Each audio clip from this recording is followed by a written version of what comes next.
Hello, welcome to Dong Nai Radio and Television Station. Here comes the news today.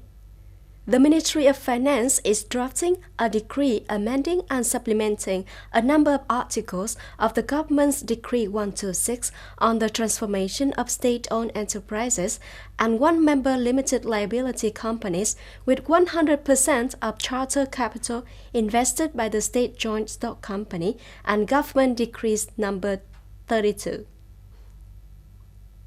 The Ministry of Finance said that the government's Decree 126 in 2017 and Decree 32 in 2018 have basically removed problems and difficulties when equitizing and divesting state capital in state-owned enterprises.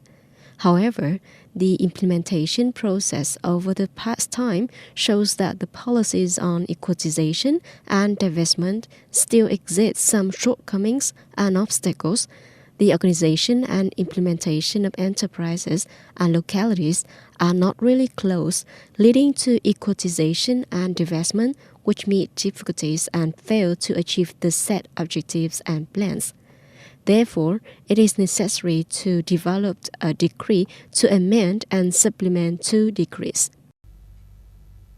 According to the Ministry of Industry and Trade, the total import-export turnover of the first 11 months of this year is estimated at more than 470 billion USD.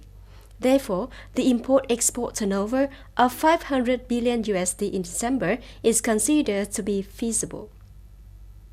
Up to now, Vietnam's merchandise export turnover has reached nearly 92% of the set target since the beginning of the year.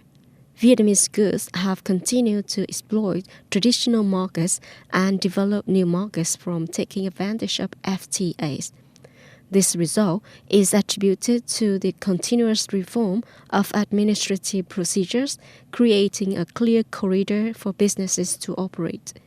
It is forecasted that this year the country has a trade surplus with the highest trade balance ever, reaching about 9 billion USD. As part of the Vietnam-Japan Cultural Exchange Program, an exchange meeting of more than 200 students from Saseko Kita High School, Japan, with Leung Tai Vinh High School for the Gifted has taken place. The meeting took place in a friendly and cozy atmosphere. Through the cultural performances with traditional culture from the two countries, Vietnam, Japan, teachers as well as students better understand the culture and the people of each country. In addition, students from the two schools also shared information about the two localities, exchanging learning methods and practicing skills. The meeting has left a good impression on all students. This is my first time coming to Vietnam. What impresses me is that the students at Leung Tai Vinh Specialized High School speak English very well and they are also very friendly. This is the third consecutive year that Leung Tai Vinh Specialized High School organizes exchanges with Japanese students.